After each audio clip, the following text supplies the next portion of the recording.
Erin Brockovich had no law degree. She had no powerful title.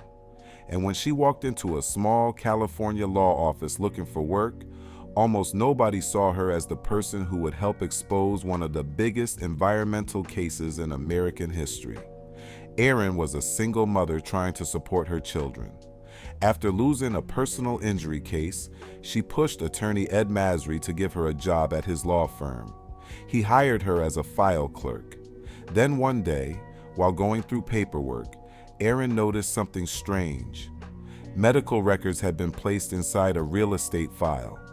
The property belonged to a family living in Hinkley, California, and Pacific Gas and Electric, one of the largest utility companies in the country, was offering to buy their home.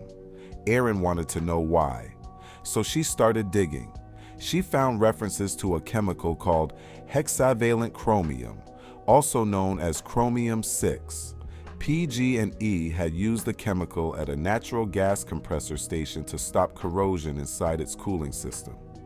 For years, wastewater containing chromium-6 had been dumped into unlined ponds. Some of it seeped into the groundwater beneath Hinkley. That groundwater was connected to the wells local families use. Erin began driving to Hinkley and knocking on doors. She sat inside people's homes. She listened as residents described cancer, miscarriages, breathing problems, rashes, and other serious illnesses.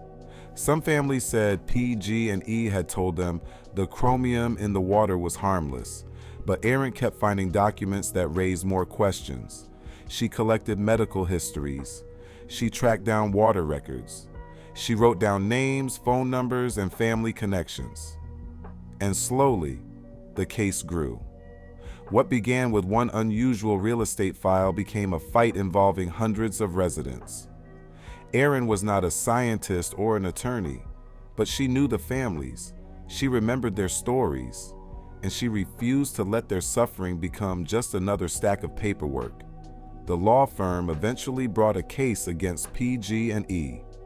The company denied that the contamination caused the illnesses residents described, but the evidence of chromium pollution in the groundwater was real. The case did not end with a dramatic courtroom verdict. Instead, it went into arbitration.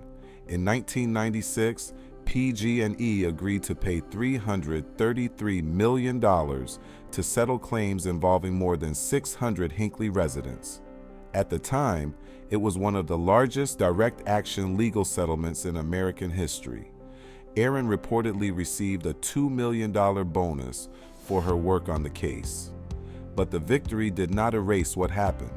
Cleanup and groundwater monitoring continued for years, and California regulators still maintain records connected to the Hinkley chromium contamination. The story became the 2000 movie Erin Brockovich starring Julia Roberts. The film changed some details and compressed the timeline, but the heart of the story was real. A woman with no law degree noticed something that others had overlooked. She knocked on doors, she listened to families, she kept digging, and she helped a small desert town take on one of the biggest utility companies in America. Erin Brockovich was underestimated because of how she looked, how she spoke, and what she did not have. But she had the one thing the case needed most. She refused to let it go. Follow for more real stories behind the movies.